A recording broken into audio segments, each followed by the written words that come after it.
Ang utos ng pag-ibig sa kapwa ay tawag sa katiwalang may malasakit. Faith check! Kamusta nang lagay ng puso mo sa iyong kapwa? Di ba uso ngayon ang self-love? Okay yan. Pero may next level na utos Jesus sa atin. Sabi sa Matthew 22 verse 39, ibigin mo ang iyong kapwa gaya ng iyong sarili. Take note, hindi suggestion yan. Utos yan. Kaya sa gitna ng mga online bashing, mental health struggles at toxic relationships, at sa gitna ng mga kaguluhan sa ating mundo, this is a reminder na ang pagiging mabuting katiwala ng Diyos ay nangangailangan ng totoong pagmamalasakit sa kapwa. Hindi lang, kamusta ka pag nagchat-chat, kundi, kamusta ka talaga? Hindi lang care react, kundi real care. Naalala mo ba yung Good Samaritan?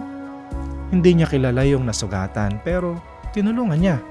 Hindi niya tinanong kung ano ang kasalanan ng tao. Ang inuna niya ay ang malasakit. Siya ay naglaan ng oras, ng pera at ng lakas para sa taong nangangailangan ng tulong. Today, 1 in every 4 Filipinos ay may mental health concern. Kaya, let us always be kind and show compassion because faith isn't just prayer, it's compassion in action. So, bago ka mag-faith check muna. Tinatrato ko ba ng mabuti ang aking kapwa?